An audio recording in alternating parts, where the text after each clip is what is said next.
आईपा को इस बात के लिए बधाई दूंगा, लेकिन आईपा एक बहुत छोटी यूनिट है कायदे। प्रिंट मीडिया, इलेक्ट्रॉनिक मीडिया बहुत बड़ी चीज़ है।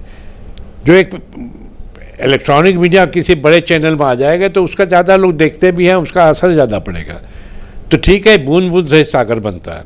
आप जैसे अगर छोटे छोटे माध्यम यही जन जागरण करें तो निश्चित रूप से बदलाव आएगा। पहला तो कदम उठाना चाहिए सरकार को, जो सरकारी स्तर के जितने पद खाली हैं, शिक्षक के होंगे, पुलिस में होंगे, अन्य जगह के, वो भरे जाए, लाखों की संख्या में है। नमस्कार, आईपा के मंच पर आप सभी का स्वागत है। आईपा यानी कि all India progressive politics association एक ऐसा संगठन जो देश में प्रगतिशील राजनीति की बात करता है, जो जाति, धर्म, व्यक्ति विशेष की राजनीति को दरकिनार करते हुए समाज कल्याण और जन सरोकार के मुद्दों को उठाने का काम करता है। आज इसी कड़ी में हमारे साथ डॉक्टर नरेंद्र कुमार सिंह गौर जी मौजूद हैं, जो कि पूर्व में उत्तर प्रदेश के शिक्षा मंत्री भी रह चुके हैं। साथ ही में इलाहाबाद उत्तरी से 4 बार विधायक भी रह चुके हैं और इनके बारे में विस्तृत जानकारी हम इनसे बातचीत करके आपको बताएंगे। और इलाहाबाद यूनिवर्सिटी के प्रोफेसर भी रह चुके हैं। सर, आईपा के मंच पे आपका बहुत बहुत स्वागत। धन्यवाद। सर, आप उत्तर प्रदेश के शिक्षा मंत्री रह चुके हैं। अभी वर्तमान में अगर हम शिक्षा की बात करें तो आप शिक्षा व्यवस्था से कितना संतुष्ट हैं? देखिए, शिक्षा व्यवस्था से पूरी तरह तो नहीं संतुष्ट हूँ।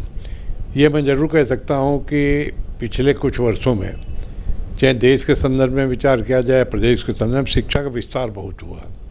लेकिन शिक्षा में गुणवत्ता स्थापित करने की आवश्यकता है। गुणवत्ता तभी स्थापित हो सकती है जब चाहे प्राइमरी हो, चाहे माध्यमिक हो, चाहे उच्च शिक्षा हो, चाहे मेडिकल हो, चाहे IIM हो, चाहे IITs हो, उसमें शिक्षकों के सारे पद भरे जाना चाहिए। ये दुखद है कि आज जब सभी संस्थानों में, सभी जगह शिक्षकों के 100% पद भरे नहीं हैं। जब शिक्षक नहीं होगी तो पढ़ाई में एकदम क्वालिटी लाना एक कठिन हो जाएगा। मैं समझता हूँ संभव नहीं है। तो शिक्षा में गुणवत्ता हो और छात्र पढ़ें, शिक्षक पढ़ाएं, और पाठ्यक्रम के साथ साथ देश समाज के प्रति उनका एक दायित्व बोध हो छात्रों को, इसकी भी चिंता की जानी चाहिए। और क्या निश्चित रूप से देश समाज के प्रति उन छात्रों का क्या दायित्व बनता है, इसके प्रति भी सचेत हो, ये भी शिक्षा में व्यवस्था में आना चाहिए। मैं उत्तर प्रदेश सरकार जो वर्तमान है इसके संदर्भ में कहना चाहूँगा, शिक्षा में बहुत विस्तार किया। लगभग 8 नए विश्वविद्यालय इस योगी जी की सरकार ने खोले। अभी एक आजमगढ़ में खोला गया है, अलीगढ़ में खोला गया, सहारनपुर में, और पहला हम सबसे देश में खेल विश्वविद्यालय मेजर ध्यानचंद के नाम पे मेरठ में प्रधानमंत्री जी ने उसका शिलान्यास किया। कई डिग्री कॉलेज खोले गए, इंटर कॉलेज खोले गए। तो शिक्षा का विस्तार हुआ है। परीक्षा की पवित्रता, शिक्षा में गुणवत्ता, ये मेरा मानना है। ये जरूर इसकी तो और सभी सरकारों को ध्यान देना चाहिए। और अंतिम बात शिक्षा के बारे में मैं कहना चाहूँगा, मैं शिक्षा मंत्री था या आज नहीं हूँ, शिक्षा में राजनीति नहीं होनी चाहिए। कोई भी राजनीतिक दल का, अगर आज हमारी पार्टी की सरकार है, अगर हम अच्छे कदम हमारी सरकार उठा रहे तो दूसरी पार्टी के लोगों को समर्थन करना चाहिए। मान लें कभी परिवर्तन होता है तो अगर हमारी सरकार ने कुछ अच्छे कदम उठाए हैं उसमें हम परिवर्तन कर दें, ये उचित नहीं है। राजनीति से परे होनी चाहिए शिक्षा। एक उदाहरण देना चाहूँगा, 91-92 में माननीय कल्याण सिंह जी मुख्यमंत्री, हमारी सरकार बनी। उस समय उत्तर प्रदेश में घोर नकल होती थी। नकल का बिल्कुल उद्योग था। हम लोगों ने कड़ाई की, नकल विरोधी कानून बनाया। एक ही बार परीक्षा हुई, 1.5 साल सरकार चली। उसके बाद मुलायम सिंह जी मुख्यमंत्री बने। 20 मिनट के अंदर उन नकल विरोधी कानून को समाप्त कर दिया। इससे गलत नहीं हो सकता। शिक्षा के कल्याण में, छात्र के हित में निर्णय लिए जाना चाहिए, ऐसा मेरा मानना है।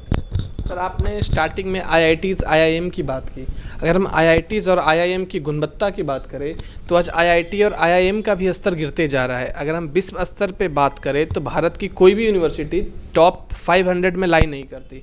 IIT खड़गपुर की भी रैंकिंग लगभग 700 से 800 के बीच है। ऐसा क्यों हो रहा है सर कि हमारे अच्छे अच्छे संस्थानों की रैंकिंग गिरते जा रही है? नहीं, ये ऐसा तो नहीं मानना, क्योंकि हमारे IIT, IIM के छात्रों को विदेशों में बहुत हाई पोजीशंस मिल रही हैं। हमारे देश के अंदर बहुत अच्छी अच्छी पोजीशंस मिल रही हैं। सर, IITs, IIM की तो बात हो गई। अब हम बात करते हैं कि शिक्षा को लेकर देश में अब एक तरीके से प्राइवेट कल्चर आ रहा है, प्राइवेटाइज किया जा रहा है शिक्षा को। शिक्षा बहुत महंगी होती जा रही है। इस पर सरकार को क्या करना चाहिए? नहीं, देखिए इसमें एक बैलेंस होना चाहिए। सरकारी संस्थाएं, प्राइवेट संस्थाएं या कॉन्वेंट संस्थाएं एकदम, क्योंकि आज एकदम इतना वित्त सरकार के पास नहीं है कि सभी सरकार के स्कूल खोल सके, गवर्नमेंट सपोर्टेड यूनिवर्सिटीज़ खोलें, डिग्री कॉलेज, तो एक कंपटीशन होना चाहिए। ये ज़रूर है, जो प्राइवेट संस्थान हैं उन पर भी एक नॉर्म्स बनना चाहिए, स्टैंडर्डाइजेशन होना चाहिए, उस पर भी एक अंकुश लगना चाहिए। निरंकुश शिक्षा की मनमानी किसी को नहीं दिया जाना चाहिए, ऐसे मेरी सोच है। सर, अब उत्तर प्रदेश के आप मंत्री रह चुके हैं, शिक्षा मंत्री। उत्तर प्रदेश में चुनाव भी है सर, क्या लग रहा है इस बार जनता किसको प्यार जताएगी? देखिए, निश्चित रूप से ये आपने जैसे प्रारंभ में कहा कि पॉलिटिकल आपका ये मंच वो नहीं है, लेकिन ये ज़रूर कहना चाहूँगा 4.5 पौने 5 साल में उत्तर प्रदेश की योगी जी सरकार ने सर्वांगीण विकास किया है। हम तो प्रयागराज से ही शुरू करें। यहाँ प्रयागराज में अभी कुछ वर्षों पहले कुंभ हुआ था, इसके पहले भी कुंभ हुए, अर्ध कुंभ हुए, मैंने भी देखा, कई देखे, लेकिन जितना दिव्य भव्य कुंभ व्यवस्था उस कुंभ में हुई थी, दुनिया के अनेकों 100 से ज़्यादा देशों विदेशों से लोग यहाँ पर आए थे, VIP टेंट पर रहे थे, संगम में स्नान किए थे, निर्जल निर्मल अविरल गंगा जल की दिया गया, जिसके कारण से लोगों ने अप्रिशिएट किया। प्रयागराज के अंदर कितने फ्लाईओवर बने, कितने ROB बने, ये सब उत्तर प्रदेश के मुख्यमंत्री योगी आदित्यनाथ तो केंद्र सरकार के हमारे प्रधानमंत्री मोदी जी की देन है। और इतना ही नहीं, हमारे प्रदेश के अंदर कनेक्टिविटी बढ़े। अभी पूर्वांचल भी एक्सप्रेस वे, उसका प्रधानमंत्री जी उद्घाटन किया। गंगा एक्सप्रेस वे जो मेरठ से प्रयागराज को जोड़ने वाली है, उसका शिलान्यास मोदी जी ने किया। कई इस तरह से एक्सप्रेस वे बनने। एयर कनेक्टिविटी उत्तर प्रदेश में अंदर लगभग मिनिमम थी, अब कितने एयरपोर्ट बन गए हैं, इंटरनेशनल एयरपोर्ट बन रहे हैं। तो इस तरह से उत्तर प्रदेश का विकास तो हो रहा है उद्योग के क्षेत्र में। अब कोरोना जैसे ही बीमारी महामारी, पूरी अमेरिका जैसे लोग फेल कर गए थे, लेकिन हमारे देश के प्रधानमंत्री, उत्तर प्रदेश मुख्यमंत्री ने इतना अच्छा प्रयास किया। आज भी उत्तर प्रदेश में मिनिमम इसके कोरोना के से प्रभावित लोग होंगे। और मुझे याद है क्योंकि जिस समय जब कोरोना हुआ था मैं भी कोरोनाग्रस्त हो गया। SGP आई मरती थे, मुख्यमंत्री जी मरते थे 2 दिन, लेकिन वो 2 दिन वहाँ रह नहीं पाए, अपने घर गए, वहाँ से सारी व्यवस्था दिया। योगी जी ने पूरे प्रदेश के अंदर अस्पतालों में जाके मरीजों से मिल करके कोरोना को कंट्रोल किया। सर, चुनाव आ गया है तो एक प्रगतिशील समाज के मतदाताओं को किन मुद्दों पे वोट करना चाहिए? क्योंकि समाज एक पढ़ा लिखा होना चाहिए, समाज को समझना चाहिए कि हमारा जो नेता आएगा वो हमारे कैसे सेवा करेगा, तो किन मुद्दों को देके समाज को वोट करना चाहिए? देखिए, मैं तो इस समय तक चुनाव नहीं लड़ रहा हूँ, लेकिन हर चुनाव मैंने एक बात कही थी, आज राजनीति का अपराधीकरण हो रहा है। आज बाहुबल धनबल का बोलबाला है। राजनीतिक दल बाहुबली धनबली को टिकट देते हैं, ये नहीं होना चाहिए।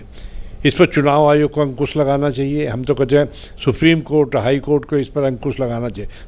सर, अभी अगर हम पूरे भारत की बात करें तो सबसे ज़्यादा तादाद युवाओं की है। उत्तर प्रदेश भारत का सबसे बड़ा राज्य है, यहाँ भी युवाओं की तादाद काफ़ी संख्या में है। युवा रोजगार को लेके काफ़ी ग्रसित रह रहे हैं, बोल रहे हैं रोजगार नहीं मिल रहा है। ऐसे में आपको क्या लगता है कि आने वाली कोई भी सरकार होगी वो कैसे रोजगार दिला पाएगी? नहीं, देखिए, उत्तर प्रदेश के अंदर लगभग 4-5 लाख लोगों को 5 साल के अंदर योगी जी ने नौकरी दी।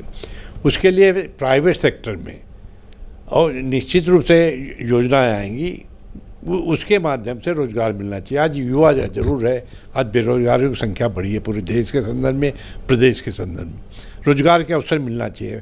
पहला तो कदम उठाना चाहिए सरकारों को, जो सरकारी स्तर के जितने पद खाली हैं, शिक्षक के होंगे, पुलिस में होंगे, अन्य जगह के, वो भरे जाए, लाखों की संख्या में है। जैसे मैं प्रयागराज घूम रहा हूँ, यहाँ जितने भी युवाओं से बात कर रहा हूँ, हर युवा एक ही चीज़ बोलते हैं कि हमें सरकारी नौकरी नहीं मिल रही, वैकेंसी नहीं आ रही। सर, रोजगार का मतलब ऐसा लोग और युवा क्यों मान चुके हैं कि सिर्फ सरकारी नौकरी?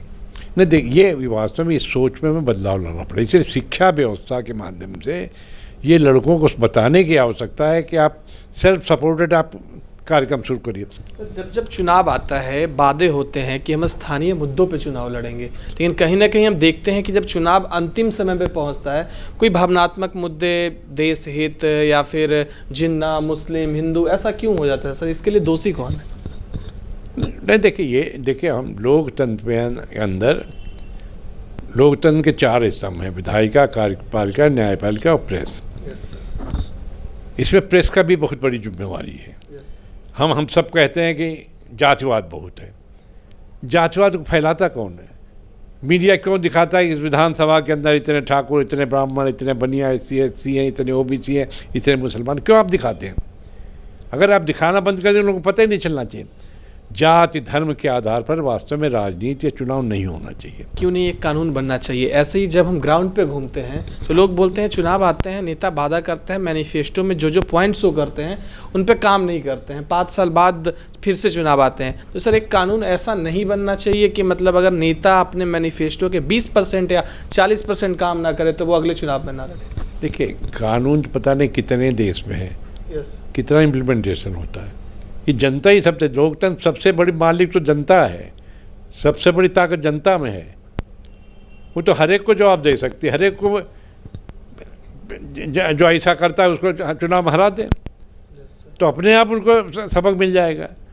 जैसा कि आपने कुछ देर पहले कहा था कि मीडिया का एक तबका है जो मतलब कि जाति धर्म वगैरह दिखाता है। आईपा लेकिन एक ऐसा संगठन है सर जो हर तबके के बीच जाता है, वहाँ के लोगों की समस्याओं को चुनता है, उनको जागरूक करता है कि आप चुनाव में किन मुद्दों को देखते हुए वोट करें। तो आप सर हमारी इस मुहिम को कैसे देखते हैं? देखिए, हम आईपा को इस बात के लिए बधाई दूंगा, लेकिन आईपा एक बहुत छोटी यूनिट है कायदे।